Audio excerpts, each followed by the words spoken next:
Ladies, we are in the days called Ben HaMetzarim. Ben HaMetzarim are the days between Shiv'a Asar B'Tammuz and Tish'a B'Av.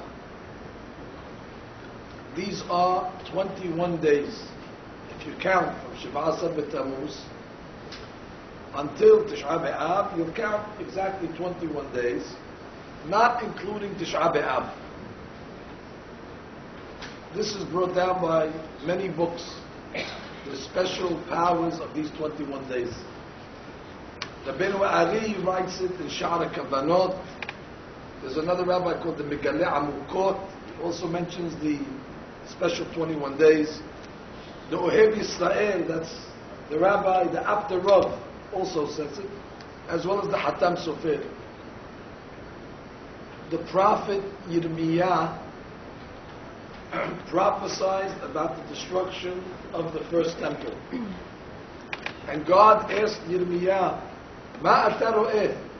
What do you see in your prophecy? So he said, Makel shaked ani ro'eh. I see a stick with almonds on the stick. So God said, you're so good. What is the significance of a stick with almonds?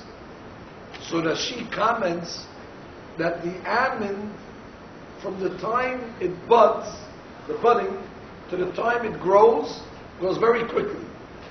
And it takes exactly 21 days. And God said, just like the almond takes to develop 21 days, that's how fast the temple is going to be destroyed. It's going to be destroyed from Shiv'a Asar B'Tammuz until Tish'a B'Av. The question is, it should be 22 days. Why don't you count Tish'a B'Av? That's the main day. That's the day that the temple was destroyed. Why did they leave that day? The reason is two reasons.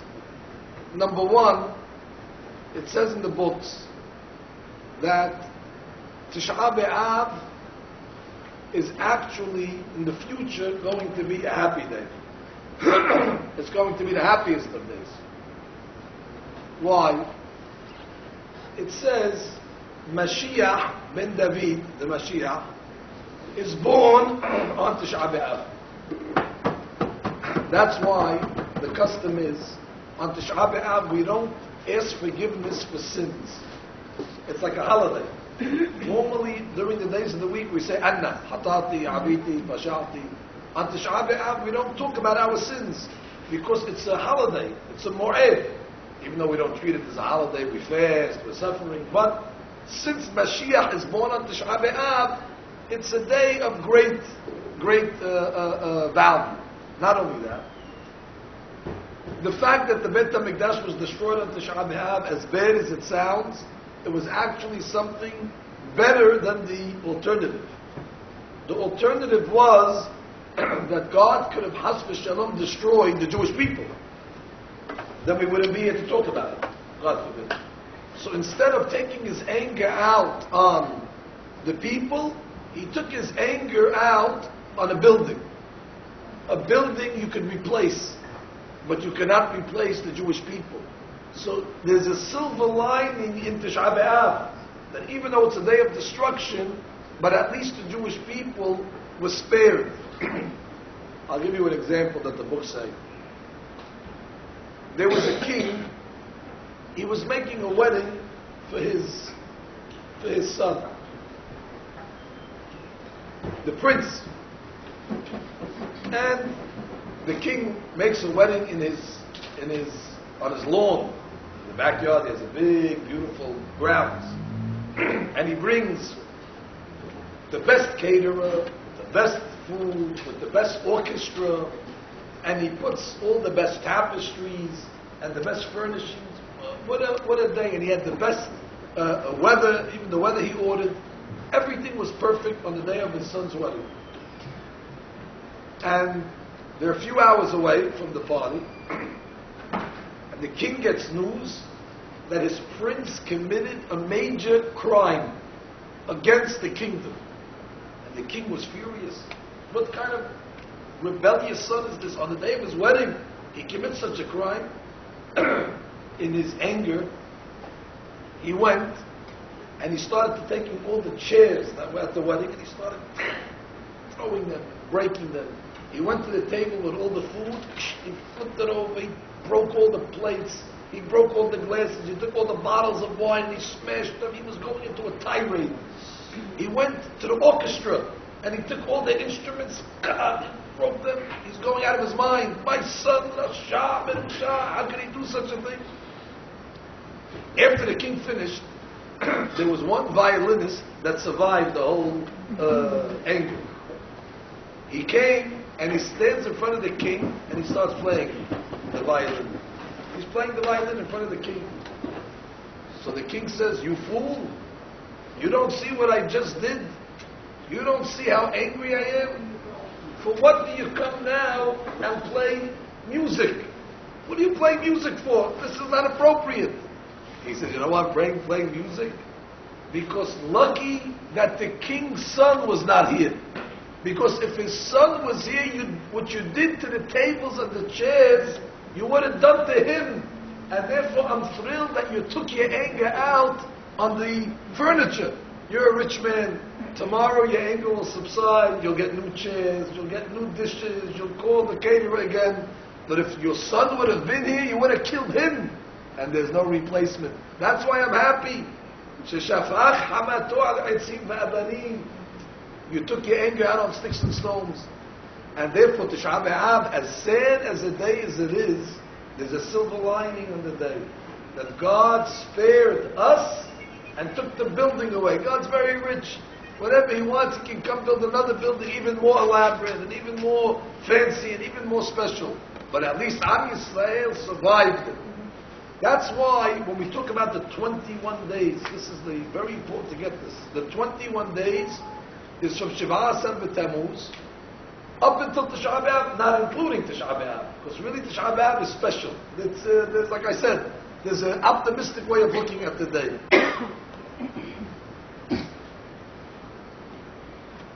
Today we need to study Be'ezrat Hashem. I hope we'll be able to say it over on a deep level, the concept of these 21 days.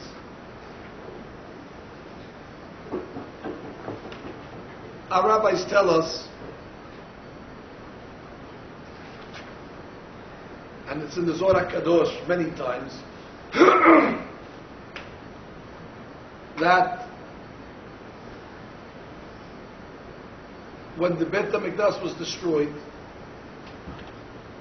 besides the fact that the Jewish people went into exile, Galut, which we're still in exile till today, almost 2,000 years later, but more importantly, something that's referred to as the Shekhinah. The Shekhinah also went into exile. The Shekhinah, maybe you heard of it before, we refer to it as the divine presence of God. God Almighty used to live in the Beit HaMikdash. That was His house. He had a place. When the temple was destroyed, so almost as if to say, God was evicted. He doesn't have a house anymore. And now the Shekhinah is just roaming.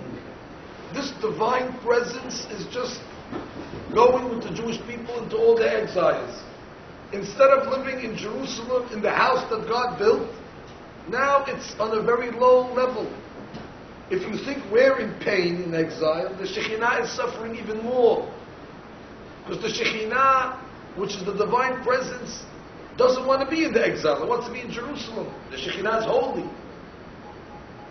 We're lucky that the Shekhinah didn't just go back upstairs and leave us alone. Then we really would have been in trouble. But the Zohar HaKadosh writes that really God Almighty, in His major presence, went up. He just leaves us a little connection called Shekhinah, where we're able to connect through the Shekhinah to Hashem, but it's an exile.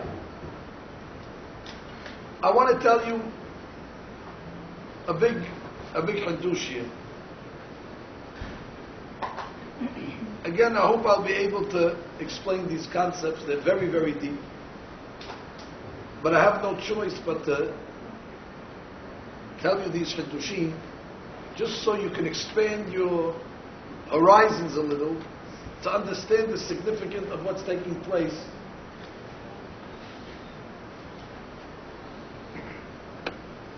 But you have to be willing to imagine what I'm telling you. If your mind is very, very limited and you cannot imagine things, then you're going to have a hard time understanding what I'm going to tell you. You have to be a little open-minded to accept what I'm going to tell you. We all know that God's name is Yud Ke Vav Ke. Hashem's name, you see it over here, Yud He Vav. That's Hashem's name. Everything in this world, from the biggest to the smallest, everything is from this name of Hashem. This is the main name. The way we say is Havaya. Yud Ke Vav Ke. Our rabbis tell us that each letter of the Yud Ke Vav Ke represents something else. And you'll see in the Shi'ur, I'll give you examples. The Yud represents something, the first hair, the Vav represents something, the last hair.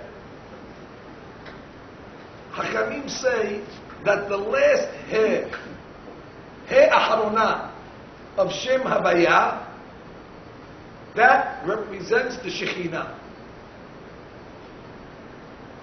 That last hair, that refers to God's presence.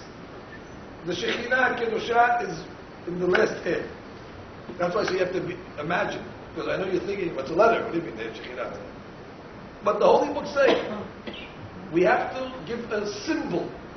How are we going to draw the Shekhinah? The Shekhinah is invisible. So if you want to draw the Shekhinah, the letter He of God's name, the last letter, the fourth letter, whenever you see He of Havaya, that's Hashem, that's the Shekhinah. So it says in the books, when Adam HaRishon ate from the tree, it always goes back to Adam HaRishon. Everything starts from the sin of Adam HaRishon. If he wouldn't have eaten from the tree, everything would have been different. We would have been in Israel now, and enjoying ourselves, Gan Eden, Olam Haba. But that sin, it's still haunting us 5,770 years later. I know you're thinking in your mind, what did he eat for? If I was there, I wouldn't have eaten. But I'm sorry to tell you, you were there. The Zohar Kadosh writes that Adam HaRishon, he was made up of all the future souls that were going to come out of him. That means I wasn't there and you were there. So you can't blame it on Adam HaRishon. You were there. How come you didn't stop him? How come you let him eat? You didn't protest. You also ate. You also enjoyed. So therefore, we're all responsible for such a sin. Otherwise, you could ask a question. He sins and I have to get punished? Let him get punished. I didn't know what he did. I didn't eat anything wrong. And the explanation is because Yod Hashem, I was there. And if you didn't stop him, so you're an accomplice of the sin, and therefore you're guilty as well. The amazing thing is the sin was so great, nobody's neshama stopped. Not mine, not yours, not the biggest tzaddikim. They all got drawn after the sin. And therefore the punishment of Adam HaRishon, it says immediately after he sinned, the Shekhinah, the divine presence, was very close to him. In Gan Eden, where he was born, where he lived. The Shekhinah was so close. And at that point, all of a sudden, the sin chased away the Shekhinah. And the divine presence, boom, went back up. If you want to understand it in a deeper sense, you see Yud Ke Vav Ke. Adam HaRishon, after he sinned, he broke the hair away from Yud Ke Vav. Now the name of God was not complete, because once the hair goes back up, once the Shekhinah left, he actually was separating the name of God. Instead of Yud Ke Vav Ke, which is a holy name now, it's Yud Ke Vav. The hair went up, Shekhinah left. That's why it says, after Adam sinned, God comes into Gan Eden. And God comes to Adam HaRishon and he tells him, Ayeka. What does Ayeka mean? Where are you? What do you mean, where are you? God doesn't know where Adam is? This is not hide and go seek. He knows where he is. Why would God tell Adam Rishon, Ayeka? And the explanation of the holy books is, Ayeka is actually stands for two words. He. What did you do to the hair? How did you make this Avon? As a result, you broke my name and you caused the holy presence now to go back upstairs. This was the Musar that God was telling Adam Rishon. And I want you to know, eventually, it was fixed. The sin of Adam Rishon eventually got fixed. Once the name was all broken from Adam Rishon, it's like you have a thread running through the letters, so that the letters are all connected. Once Adam Rishon sinned, it's like they broke the thread and all the letters just fell apart. So it says when Abraham Avinu came, he started to fix the sin of Adam Rishon. And it says God, at the end of his life, added the hair. Abraham was Abraham, he became Abraham. So it says Abraham Avinu, he was able to fix the first hair of Hashem's name. He put the hair back. Yitzhak Avinu, his name was supposed to be Sechok, because his mother left, but they added a Yud. He fixed the first letter of Yud Ke Vav Ke. Yaakov Avinu, it says he was referred to Velohe Yaakov, Velohe. Vav, he fixed the Vav. And now you had, the Yud was back, the first hair was back, and the Vav, but you were still missing the final hair, until Moshe Rabbeinu came along. And Moshe Rabbeinu was able to bring the final hair back down, and the name of God was complete. And that's why the Pasuk says, Vayered Adonai al Har Sinai. God came back down on Har Sinai, and really the world reached its perfection to Adam Rishon before the sin. This took, I don't know how many years, from Adam Rishon to Abraham Avinu is 20 generations. It's a long time. From Abraham Avinu to Moshe Rabbeinu is 6 generations. That means from Adam to Moshe is 26 generations. 26 is the numerical value of Yud Ke Vav Ke. It took exactly 26 generations in order to bring back the Shem back to its perfection. And everything was beautiful. Mashiach should have came at that day. And everything should have been fixed. But I'm sorry to tell you, whenever we get close to perfection, the Satan, he sabotages us.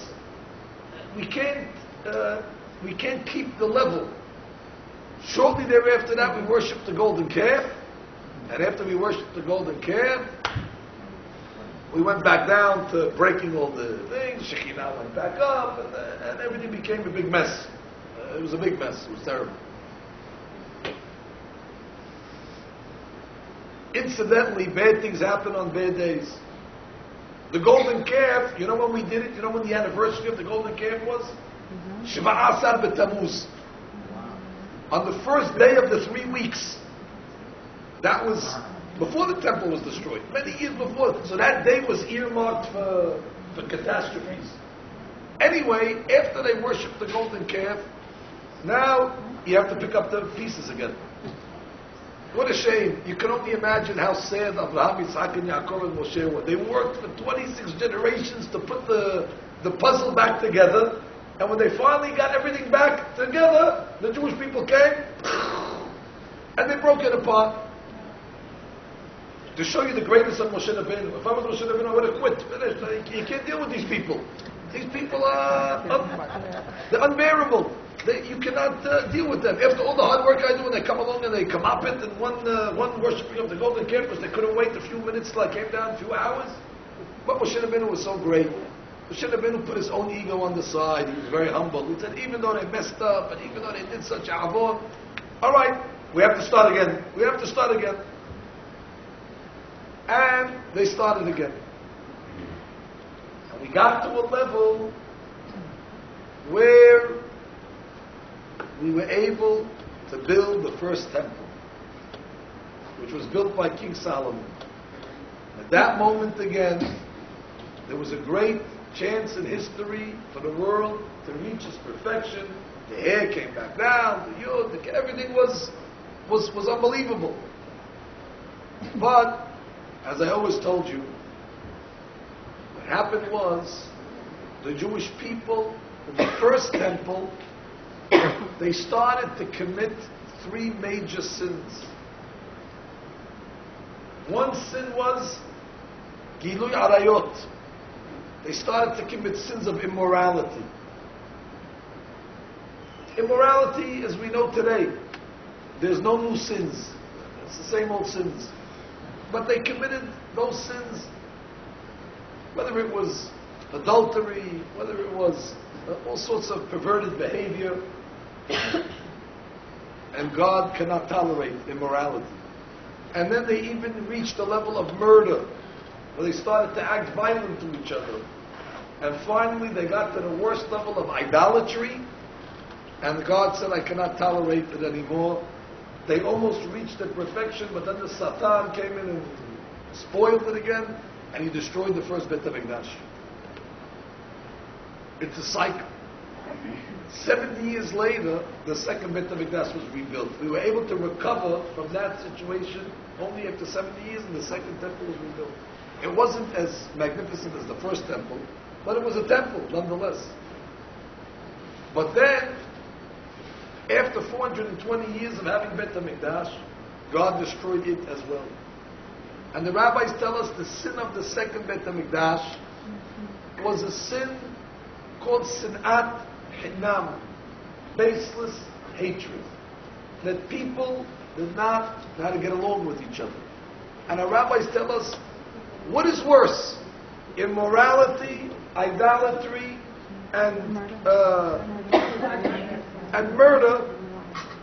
What is worse? Those three, or Sinat Hinam, or baseless hatred. Well, the Gemara says, the three cardinal sins we were able to recover 70 years later. The temple was rebuilt. But because of baseless hatred, we're still waiting 2,000 years and the temple hasn't been rebuilt again. So it must be Sinat Hinam is tantamount to the three cardinal sins. And I'll explain it to you.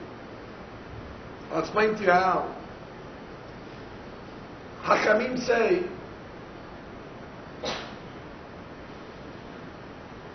that there's three traits that if a person has these three traits, it takes the person out of this world. Shelosha devarim motziim et adam. Gimel devarim motzi et adam min ha'olam. There's three things that if a person acts like these three things, it'll take him out of this world and the next world. What are they? Kin'ah, v'ta'ava, v'kavod. Kin'ah is jealousy. If a person is filled with jealousy and is an envious person, he has no life in this world. He's constantly looking at other people, and he's constantly comparing, and he's never happy. That's kin'ah. Ta'aba is lust. Somebody that goes after his passion, or goes after his desires. He's always craving another yetzer, another pleasure. And then you have kavod. Kavod is glory. Those that go after their honor and their egos. Our rabbis tell us that these three sins, or these three, I should say, traits, are the source of the three major sins. A jealous person cannot tolerate his friend. So what does he come to do? He comes to kill him. Like we see people in a jealous rage, whether it's in some sort of warped triangle or some sort of jealousy against somebody where they cannot control themselves and they have to kill them. Ta'aba, lust, that's immorality. That's the second of the sins. The lust causes a person to commit Gilui Arayot. And then the kavod, the Gemara says that anybody that has an inflated ego, it's like he worships idolatry. Why? Because there's only one God in the world. You make yourself like God. You come over and say, I'm here, who are you? You're nothing. You're a servant of God. When a person goes after his honor and wants to inflate himself, it's like he worships Avodah Zarah. He says, I'm the only one in the world, there's no God. He kicks away God. So the rabbis tell us, that's what happened in the times of the first Beit HaMikdash. They went after Kin'ah and Kavod, and they went after Ta'ava, and that led them to three major sins. But guess what? In the second Beit HaMikdash, they had Sin'at Hinam. They had baseless hatred. Baseless hatred is also based on the three traits. They hated each other. They didn't get along with each other. Why? Because if I'm jealous of you, I don't get along with you. I'm jealous of you. I want to destroy you. I want to challenge you. I want to go into business against you. I want to bankrupt you. I'm jealous of you. You're richer than me. You're smarter than me. You're more powerful than me. That was the hatred. Ta'aba is lust. We couldn't control our base desires, and therefore the lust, whether it was the lust of money or the lust of other pleasures, caused us to act in a bad way towards our neighbors.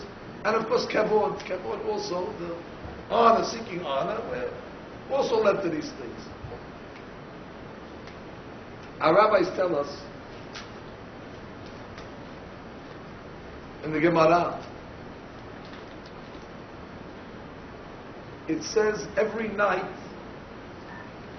God in the heavens cries for the destruction of the temple. Shalosh mishmarot havi halayla. Bir Azar says this. Gimel mishmarot havi halayla. There's 3 periods in the evening. The al kol mishmar u mishmar, and at every period, HaKadosh Baruch Hu yoshem v'sho'eg ka'ari.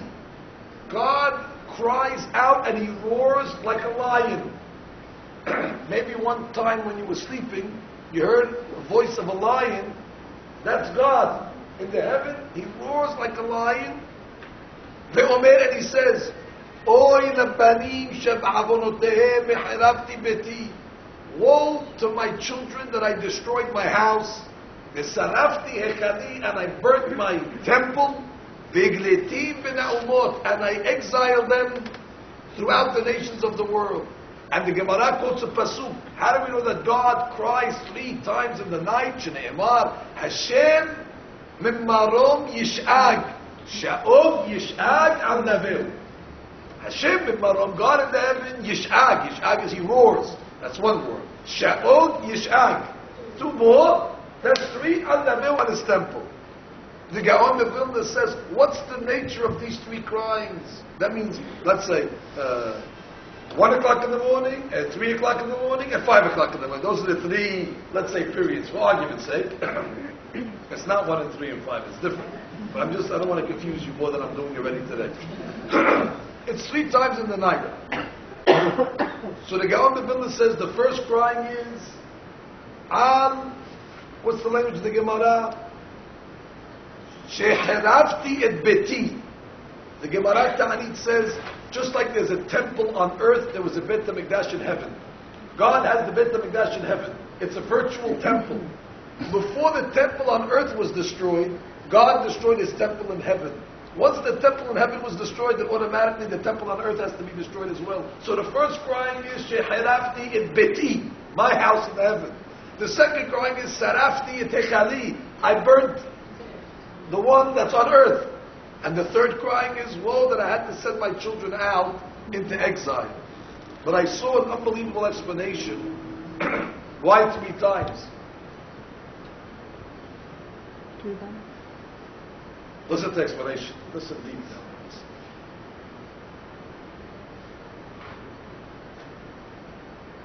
We are fighting the Yetzer Hara, the evil inclination that causes us to be jealous and causes us to seek honor and causes us to go after our pleasures.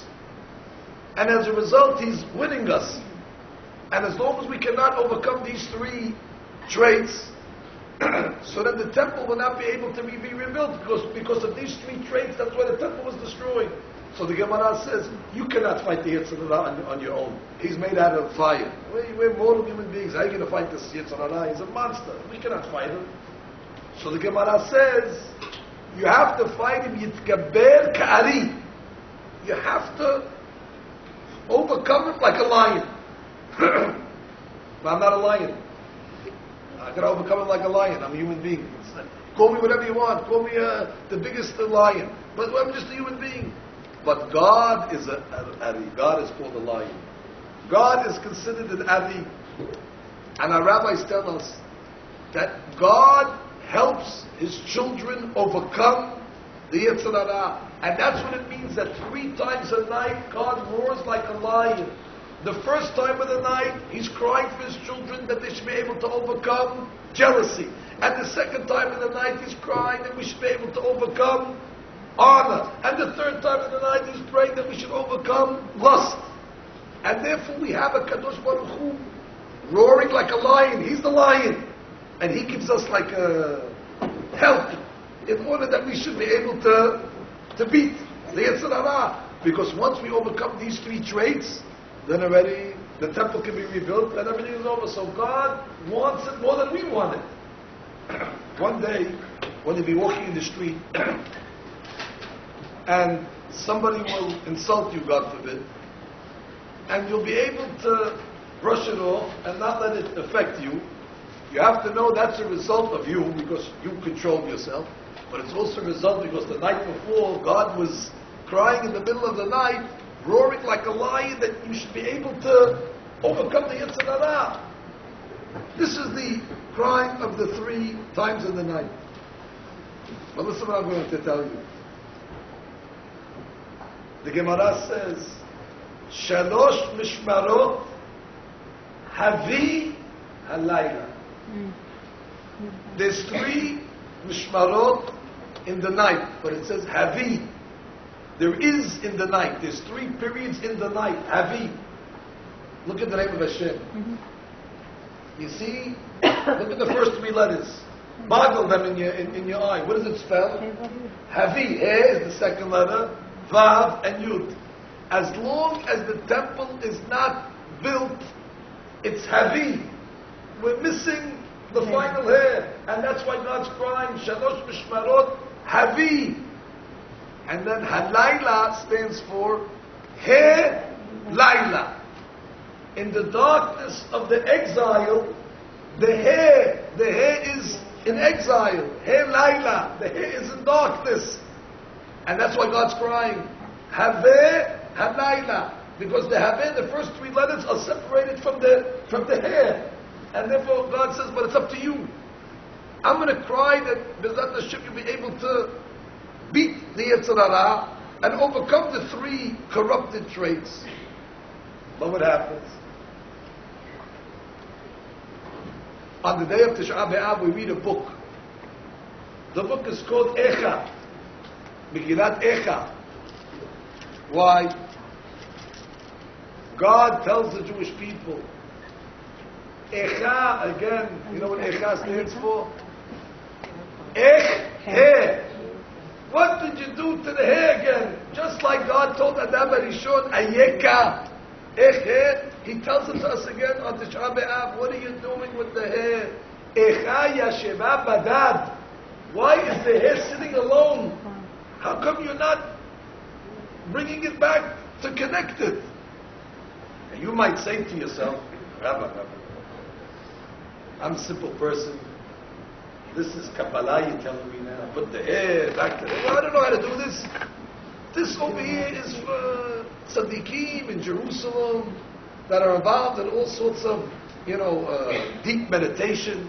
We simple people, we get up in the morning, we go exercise, we go have lunch, we go enjoy ourselves. I'm going to go start playing now with the hair, putting it into a youth game. What do you want me to do over here? You're talking to the wrong crowd. So I'm not talking to the wrong crowd.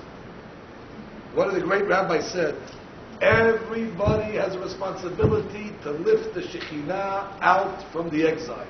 And it's incumbent upon everybody from the biggest tzaddik to the smallest of persons.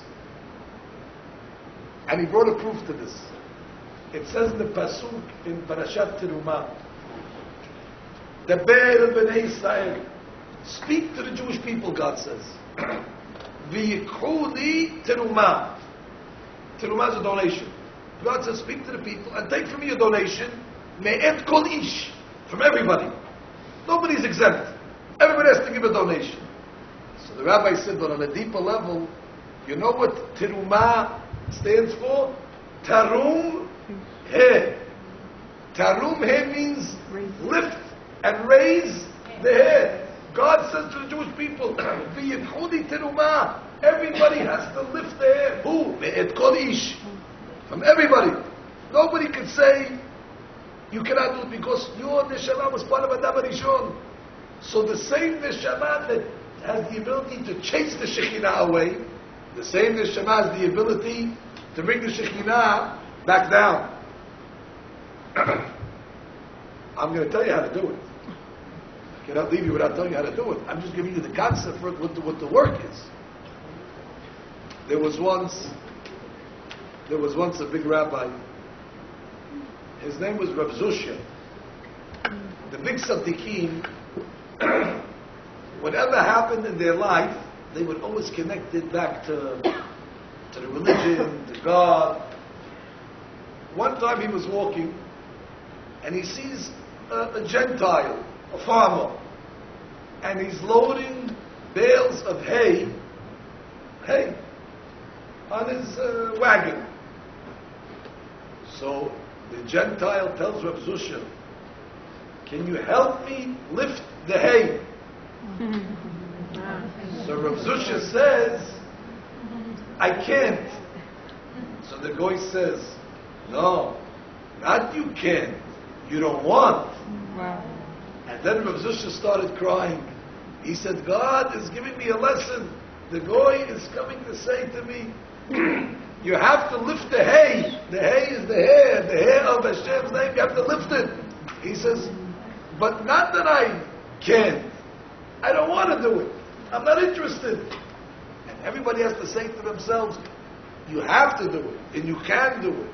But the question is, how do you do it? So our rabbis tell us, you're able to do this all year long, but specifically during the 21 days between Shavasar B'Tammuz and Tisha B'Av. These 21 days is the most ability to lift the Shekhinah out from its exile, to bring the Shekhinah back to its dwelling place, to have the Beit HaMikdash rebuilt. How do I know? What's the numerical value of Yud, He, Vav? The first three letters of God's name 21. is 10, and 5, and 6 is 21. Which means now we're in the 21 days of Yud, Ke, Vav.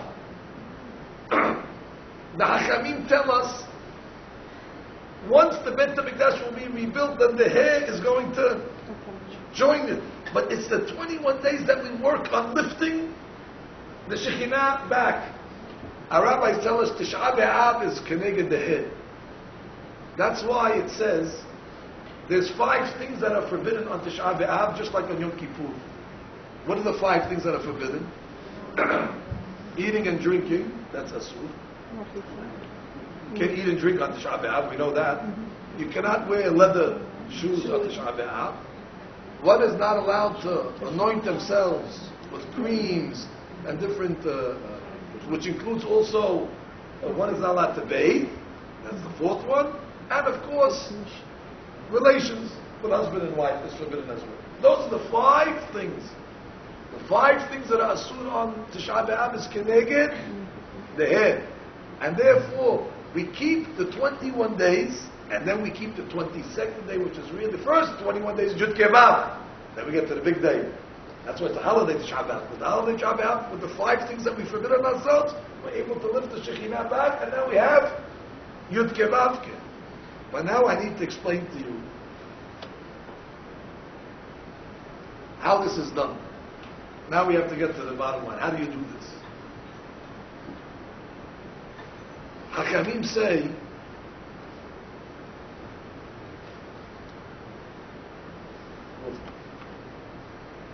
there's another thing I have to tell you. I can skip it, you wouldn't know that I skipped it. But I want to tell it to you anyway, it was very, very important. Are you aware that this week we are going to finish the 4th book of the Torah, the book of Bamidbar. This week we read 2 parashiyot, Matot and Mas'eh. I didn't talk about the parasha today, but it's still there. The 2 parashiyot, and once we finish this week, this Shabbat, it's over. And next week we start the 5th and final book of the Torah, which is called the book of Devarim. Ladies, I want you to know, it always works out that during the 3 weeks we finish the book of Bamidbar, and always the Shabbat before Tisha B'Av we start the book of Devarim. This has to happen. Every year it'll happen. That during the 3 weeks we make a transition. We go from Bamidbar into Devarim. Always before Shabbat you have to start Devarim. That's next week. We'll talk about Shabbat Hazon. Why? Did you ever ask yourself, what do we have these 5 books of Moses? 5 books. Why not 11 books? Why not 3 books? Why 5 books? Okay. You tell Rabbi, yeah. Because if there were 6 books, you'd ask, why are there 6 books? Of course. I would ask why there's 6 books. And I would give you a good reason. Now I'm going to give you a good reason of the 5 books. Listen to what Rabbi Ari writes. He says a big hadush. You see, I don't know if you can see it from that yud. But if you take the letter yud, on the left, the top left of the yud, there's a crown that comes off the top left. The yud is made like a yud, and then on the top there's like a, we call it a ketiv, like a crown that comes off the top of the yud. Rabbeinu Ari calls that little hair that comes off the top of the yud, that's called kotzo shel yud. That's the. No, it's connected. It's connected, but it's a separate power. There's books. You're not going to believe it. There's books written just on that little dot, the quotes that comes off the yud. As a matter of fact, out of all the yud ke vav ke, that little quotes that comes off the top of it is the holiest. Wow. I'm going to tell you something that I didn't plan on telling you today now, but this is off the record. Today nothing's off the record.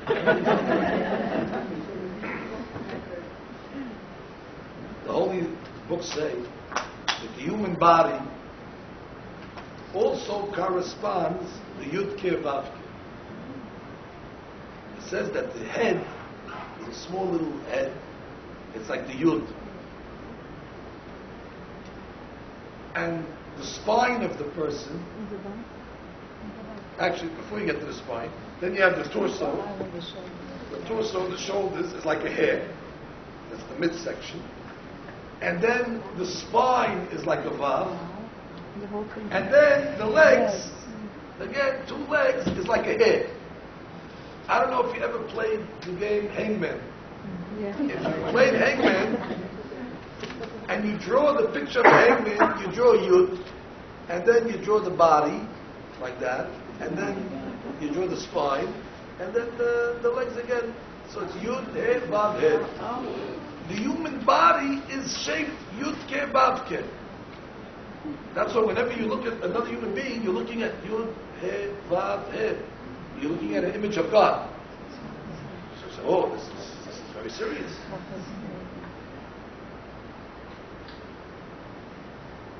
So somebody asked me, Rabbi, how can we go to the bathroom? You can go to the bathroom. That's not a question. It's not really Yud Ke Vav Ke. It's an image. You're bringing a shape thing.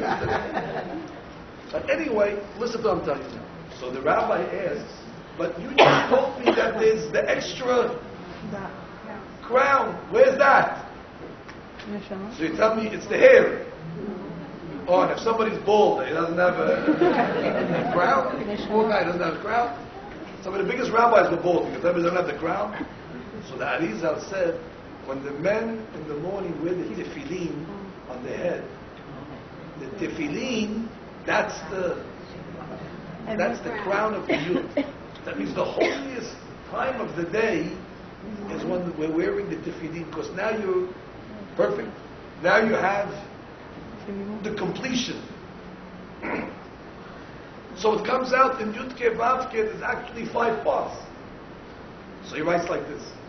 The top of the Yud corresponds to the book of Bereshit. First, the Yud corresponds to the book of Shemot. The first hair is Vayikra, and the Vav is Bamidbar. And the final hair is the book of Devarim. So they explain like this. Since the whole job of the 21 days is to combine Yud Ke Vav with hair, so actually what you're doing is you're combining the first 4 books of the Torah, which is corresponding to Yud Ke Vav, with the 5th book of the Torah, which is the hair. That's why always during the 3 weeks, you'll always make a transition from the book of Bamidbar to Devarim, because you're connecting the first 4 books of the Torah to the 5th book of the Torah. There's nothing as a coincidence. Everything that's done is done with great chokhmah. You shouldn't think, what a coincidence, we're finishing the Bamidbar this week and next week we start the Devarim. That's a reason, because that's telling you what you're supposed to be doing. You're supposed to be fixing this tikkun. The question is now, which I'm stalling to tell you, how do we do this? How do we do this? So this is a very, very big answer.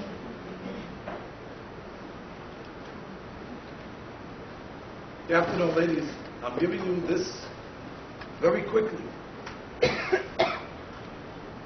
If we had time, each one of the statements that I'm telling you needs to be developed hours and hours and hours.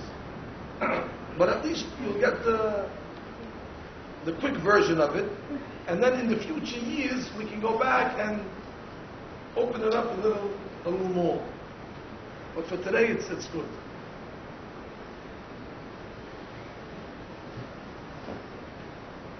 A shiur like this, you can only give really in its full extent on Shabbat, because you need the Kiddushah of the Shabbat to help the Divrei Torah come out correctly. That's why we have to hold back. We cannot say everything.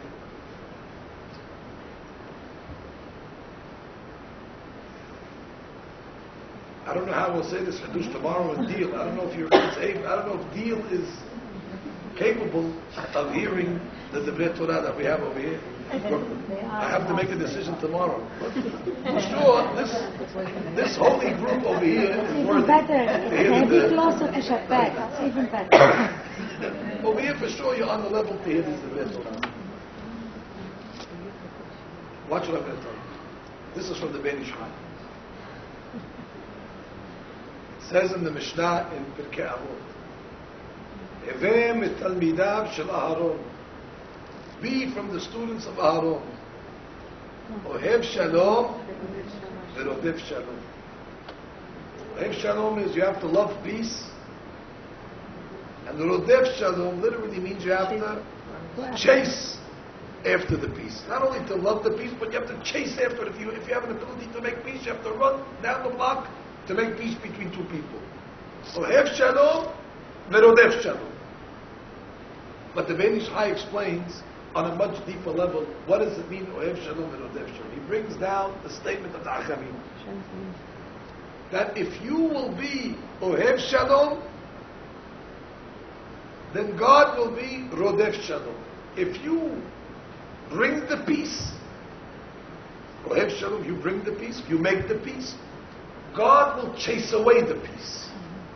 So Rodef is to chase. What are you talking about? If I make the peace, God will chase away the peace, so I won't make the peace then. Why do I want to make peace if God's going to chase away the peace? So he says something very deep. This is from a great rabbi called Rabbi Moshe Galanti. Rabbi Moshe Galanti said like this: there are powers of evil in the world. We refer to that as the Sitra Hara. Maybe you heard of that one, Sitra Hara. That's the Sitra Hara means the other side, the dark side. Those are the powers of evil. And if you look in your Sidurim, even you'll notice there's mention of these powers of evil. It's two primary powers. Don't be offended, but the two primary forces of evil in the holy books are referred to as two different ladies. Nobody in the class over here. That's the hope. But these are two powers, they're referred to the Nashim, two Nashim. And the Zohar HaKadosh tells us their names. One of them is called Mahalat, Mem, Het, Lamed, Taf. And the other one is called, we shouldn't even say it because it's such a bad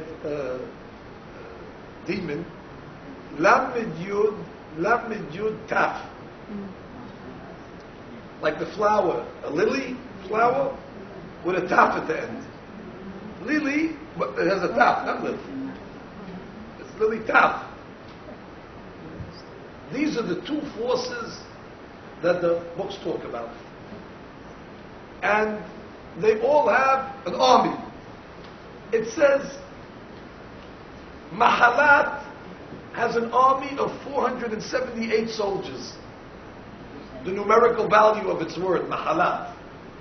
And the other one, Lili with a taf, has 480 soldiers. The numerical value of her name as well. And it said, at the time of the Beit HaMikdash, let me tell you something. These two forces, good news for us, never get along with each other. They're always fighting with each other. Like two ladies that are fighting with each other. Mahalat and the other one was having mahloket with each other, which is good for us, because when they're fighting with each other, we escape. Let them kill each other, and we go our own way. It's like when the Hamas was fighting against the Fatah. They had a mahloket, they were fighting, so somebody asked me, Rabbi, what do you think of the fight between the Fatah and the Hamas? I said, I hope they both win. Let them kill each other. They're fighting themselves and we escape. And we have shalom. And then we have shalom. They're killing each other. But if they unite, Shemai said them are in trouble. So as a general rule, these two forces, they never unite. They're always fighting with each other. Except the Ben Ish Chai writes, at the time of the Beit HaMikdash, these two forces united, and now the whole world was filled with these Kohot HaTum'ah, and therefore the greatest tzaddikim were praying and fasting to stop the destruction of the temple, but the prayers were not answered. Because once these two forces got together, so there was a blockage. Now there was no way for us to receive any entrance into the Shamayim. What do these two forces do anyway? Mahalat comes from the Lashon Mahol, as a dance. That's the Satan that causes the Jewish people to go after the lust and the partying and the Mahalat, the tzanut, the joking and all the levity and the frivolity. The other one, Lili, with a taf, that's Melashon Yelala. Yelala is crying and sadness. That's the one that brings all Has v'Shalom, the troubles to the Jewish people. All the crying and all the catastrophe, that's responsible. How do you negate these two forces? Very easy. If we do it Hashem b'simcha, when we do the mitzvot b'simcha, it negates Ma'ala. It negates the force that tries to make us go after the happiness of frivolity. When a person cries for the destruction of the temple, when a person fasts for the temple, so he brings upon himself hardship, so that breaks the other Satan that goes after us to try to bring bad catastrophe upon us. But it says from the time of the destruction of the temple, these two forces, they've united. And Mashiach cannot come until we split them apart, and then the tefillah can get through. But as long as they're united, we have big problems. So how do you divide them? So the Ben Ish Chai says, when there's unity amongst us, that causes disunity amongst these two forces. He says that's what the Mishnah means. If you're Ohev Shalom, then God will be Rodef Shalom. If you have peace amongst yourselves, then God will break the peace of those two ladies. And then already you'll have an opening for the prayers, which means as long as they're united, we're in trouble. So we need them to fight with each other. It's like a story. There was a guy, he was sleeping. He had a lot of money. He was sleeping under the tree. And in his dream, he dreams what was really happening to him. He dreamt that a guy came above him to steal all his money. As that guy was about to steal his money, another Ganav came from the other side, also to steal his money. But the second guy thought that the first guy was protecting him. He didn't know he was a thief like him. So he started to beat him up. And the other guy thought the second guy was also coming to protect him. So the two Ganavim are fighting with each other. And that's exactly what you want. So he woke up in the interim. He saw them both fighting. He walked away and he ran away. That's exactly what's happening now. As long as these two forces are united, so we can't. Satam tefinati lefanai. Nashim b'tzion inu. The Nashim are giving us the troubles. Oyevei hashanu. Our enemies have made peace. So when you make peace amongst yourselves, it breaks the peace amongst them. And that's why he says, Ohev Shalom, and then God will be Rodef Shalom. Now watch this. As long, and this is the punchline, and this is where we have to make our tikkun. Unity, this is the unity that we always talk about. The unity amongst Jews, amongst all levels of Jews, amongst Klal Yisrael. The tolerance that we always talk about between the religious and the middle and the less religious. The tolerance amongst people is the key. Why? Because as long as there's disunity amongst people, then the name of God also is not united. Then the Yud Ke Vav and the He is split. And it doesn't come together. And therefore, once there's shalom amongst people, then already God says, you made shalom amongst yourself, now I'll bring shalom back. And now the name of God becomes complete again. And now already we're able to have a Shekhinah that's attached. And it's these 21 days. The Yud Ke Vav, Gematria 21, that needs to be reunited with the Shekhinah, which is the hair. The 21 days plus the Tisha B'Av. The book of Bamidbar and the books before it are now connected with the book of Devarim. Now you have a full completion of Shem Yud Ke Vav. But God comes to us during the fighting. And what does God say to us? Ayeka, hair, what are you doing? What are you doing to the hair? And God comes to us on Tisha B'Av night. Echa, what are you doing to the hair? And nobody should think, I can't do that. Peace is something we can all do. Maybe praying with all sorts of kavanot is beyond us. Maybe doing all sorts of esoteric behavior is behind us, beyond us. But to make peace, this is something that it's hard, but it's capable. It's something that we understand. It's something that maybe, like the rabbi said, maybe you don't want to pick up the hay, but you can pick up the hay.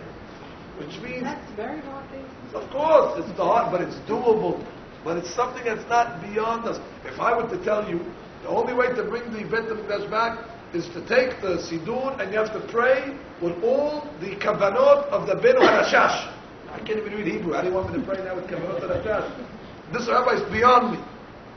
But bringing peace means I don't have to tell you what's going on in the world. In the old country, in Halab, maybe in 100 years, there was one divorce. If there was one divorce, that was considered a scandal. This was considered the front page of all the newspapers. Divorce in the Jewish community, it was not, unless in a rare occasion, for some reasons that are beyond us. Today, unfortunately, where's the shalom? The couple gets married, one mahloket right away, to the rabbi, gittin. Today, every single day there's gittin. Today, the Mizbeach is crying from all the gittin that are taking place. I told you the other day, in one day we had to get somebody that was married for 2 years and somebody that was married for 22 years. So it doesn't matter anymore. The Shalom Bayit, Shalom between community members. The community was very united at the beginning of time, and then all of a sudden a division came, which is almost inevitable because as people get more religious and people get whatever, so it splits. So it's our job to try to keep it as much as we can without causing more of a rift. This comes through tolerance. This comes through the acceptance of everybody according to their level, and eventually we'll bring them back. This is a tolerance for people. And our synagogue, everybody's invited. We don't ask them at the door, do you keep Kemat Yashan? No, I don't keep it. Get out of here, go pray somewhere else. We don't ask them any questions. There's no preconditions. Kol haba baruch haba. As well as the not religious, yet have to have tolerance for the person that's still more religious. So the different strokes for different folks, they're a little more, that's what they like. It works both ways. But Sibur is called the Tzibur. You know what Sibur stands for? Tzaddikim, Benonim, Vereshaim. To make a Sibur, you need 3 parts. Tzaddikim are the religious people. That doesn't mean they're tzaddik. We're going to call them religious people. Benonim are the middle of the roaders, like most of the people. And then the Reshaim, let's say the people that are not religious. They're not Reshaim, but for our example, we'll call the 3 groups of a community is the religious, the middle of the road, and then the not religious. You need all 3 to make a Sibur. And the tzaddik, the religious one, has to have tolerance for the 2 that are under him. Because they also part. And one day, by the way, the guy at the end will grow to become a tzaddik as well. And the guy in the middle will grow. So you have to embrace him. But guess what? The 2 guys on the bottom, the Benoni and the Rashad, they also have to tolerate the tzaddik. Because a community without a tzaddik, instead of a tzibur, it's a bur. Bur is an idiot. Bur is a fool. You need the tzaddik also there. So if a person comes in a little more religious, give him a dirty look, comes in with his book, with his hat, with his beard, Baruch haba, we also need you also. And the tzaddik also, when he sees the guy, also looks a little funny with his jeans and his t-shirt, Baruch haba. Also, accept the guy also. We don't discriminate. These are all God's children. Because I'm religious and you're not, my blood is redder than your blood? It's not so.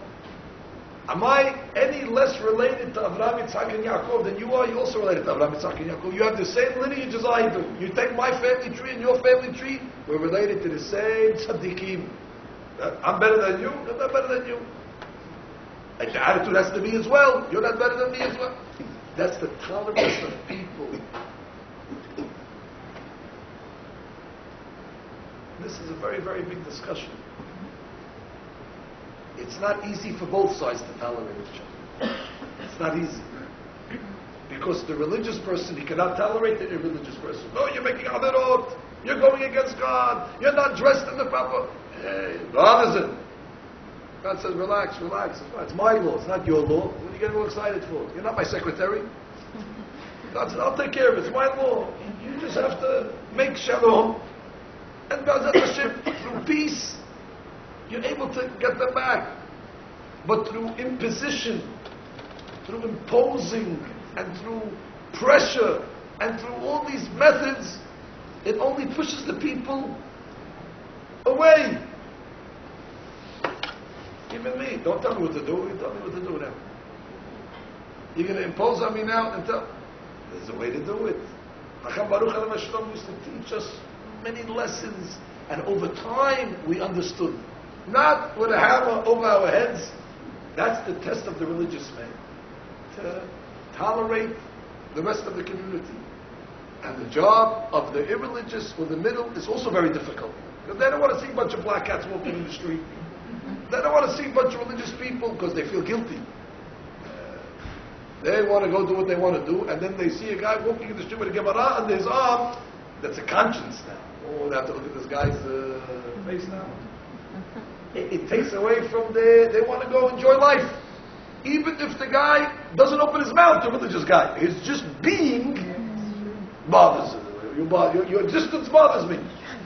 Because without you, I can go do whatever I want. But I got to look at you. So the regular guy, he moves away, goes to Florida somewhere to a secluded area.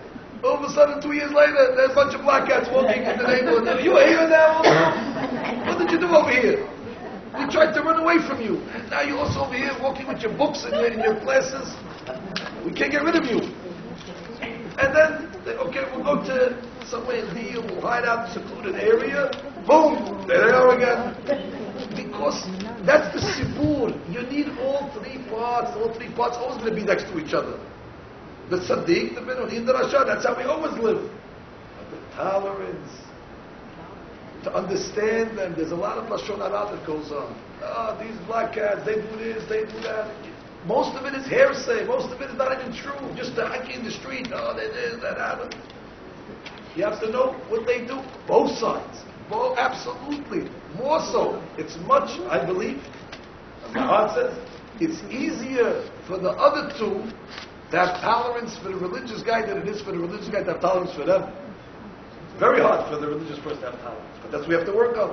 Because again, we're reading books all day long. Torah, Torah, Torah. You go in the street, you see a guy taking the Torah, throwing it on the floor. You get angry. Get out of here, I'll kill you. What are you doing? Everything has to be done b'chokhmah. Everything has to be done b'da'ah. But the ultimate goal is to bring the shalom amongst people with the intention to bring the shalom amongst the name. Because as long as Yud Kebab is separate from He, and once already the name comes together, that means the two forces of evil, Mahala, those two ladies, they break. And once they break already, there's a hole. Now the Beit HaMikdash comes right down in the middle. And then already we have a Geulah. This is the whole. I'm oversimplifying it, but it's as simple as this. And B'ezrat Hashem, if we can accomplish this, for sure in this class we have shalom amongst the attendees. This is where we begin.